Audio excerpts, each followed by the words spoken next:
Alright guys, here's a quick, simple, maybe not so simple, but survival guide for Six Flags Great Adventures in New Jersey, or pretty much any Six Flags, but the only one I can think of is the one in Jersey. But of course, if there's things park that's similar in wait times and pricing as Six Flags Great Adventures, then feel free to use this guide.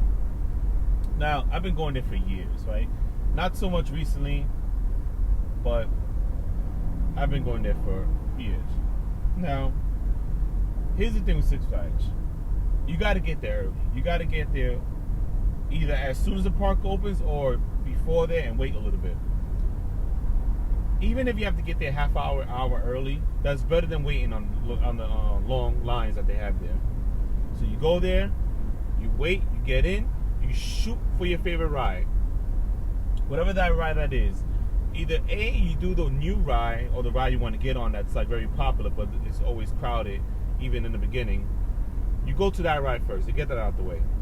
Then once you get on that, you don't have to worry about waiting an hour to 3 hours to get on that ride again. So you go on there once and you're pretty much done, because once you get on it and you actually get on the ride and you're done, that line is already starting to get crowded. Now if you feel like you can go on it again. But once you're satisfied where you say, okay, this line is too long now, as expected, you go to the other ride that's good, but since it's not new, it's going to take a little bit longer to fill up. So basically your favorite roller coasters and stuff like that. You go on there and you go back to back. For the most part, you know, like El Toro, Nitro, you know, pretty much those are the nice ones, right? The really good ones. It's going to take a little time before they get crowded, right? Which is cool. So you go on that.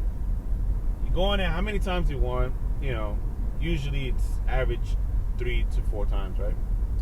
Once you're done with that, then you go to those small rides. You know, the little Ferris wheel, the little sky rides, the little rides, or you even might shoot to another roller coaster and get on those lines, the ones that are not so popular, but yet the lines are not crazy enough where you can say, it's okay, I'll get on it.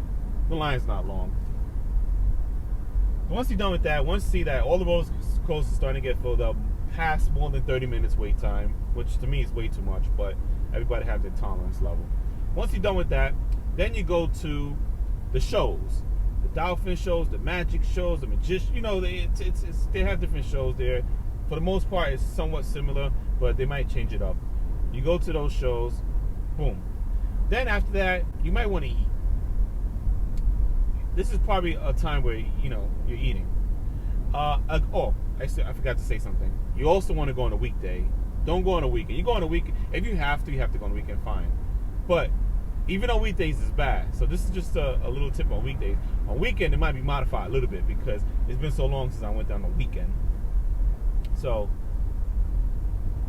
you go there, you eat, then you settle in.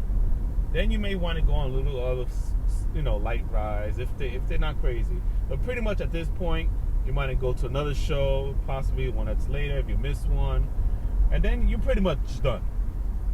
Now this is if you have either you pay your admission like I do, because I never do the season pass because I only go once.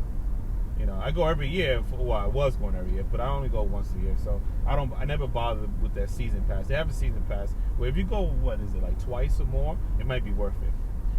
So then you're pretty much it. You're done. You're out, right?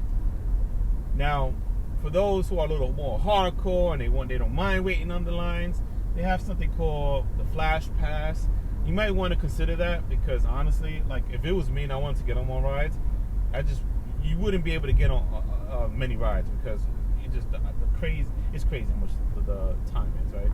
You get on one line, it's like 1 hour, another one, 1 hour and a half, 2 hours away from this point, 2.5 hours. Like, oh wait, by then it's time, park's closing, right? So, you know, if you might want to invest in those flash passes. You can reserve multiple lines and just go in, and it's fun, you know. And now they're evil with it, right? Now, you know, when they first came out, I think it was like 1, maybe 2. You have one where you go in, you basically whatever the wait time is for that ride, you pretty much put the flash. You pretty much averaging the same wait time, except for you're not in line physically, right? Then the other one is where you cut the lines in half or something like that, or a quarter. Now they probably have it 3 different tiers or 4 different tiers where you probably like a quarter or a half, a third. Who knows what they're doing now? It's been so long. I think I tried it once the first time it came out, and that was it. And that's pretty much it. Look, you honestly, it's I think it's ridiculous. You know, I understand you'd be young, you might want to, you know, wait, you don't mind waiting, but that's just boring. And then on top of the fact that you're waiting, it's hot. So you sitting there, it's hot, the sun is beaming on you, it's waiting in line. It's not my style. Definitely not my style. So my tips: get in, get out, or if you want to really stay there the whole day, or you want to join more rides, then you might want to skip the shows and use a flash pass and just, you know, go as many rides as possible. But for the most part, I think is the way I described it is it's definitely a lot better. Just do, you know, go for the shows and you're done.